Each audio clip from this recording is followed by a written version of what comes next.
राई। हजुर धेरै खुसी लाग्यो आज भाइसँग भेटघाट गर्नु पाइयो।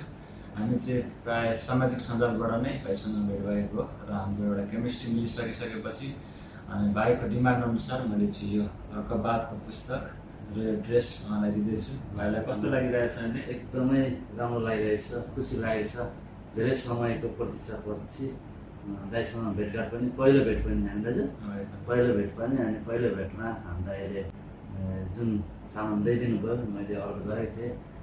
धेरै धेरै राम्रो छ दाजु, धेरै धेरै धन्यवाद। ल हुन्छ। विशेष चाहिँ अनि युएमा जति हुनुहुन्छ तपाईँहरूलाई पनि अर्कबादको पुस्तक अथवा ड्रेसहरू चाहिएमा तपाईँहरूले हामीलाई मेसेज गर्न सक्नुहुन्छ।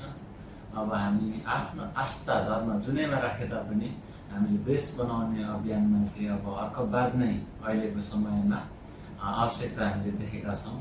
किनकि अहिले रिसेन्टली हिजो अस्ति भएको फुटबल म्याचमा हेर्दै गर्दा पनि जापानिजहरू एकदमै विकसित देशमा रहेर पनि उनीहरूले चाहिँ स्टेडियममा गएर सरसफाइ गर्दै गर्दाखेरि त्यो चाहिँ एउटा श्रमदान जस्तो गर्दै गर्दाखेरि यसले ठुलो पाठ सिकाएको छ है।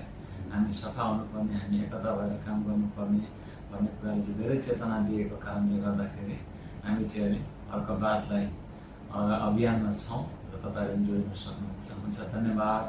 जय माटो।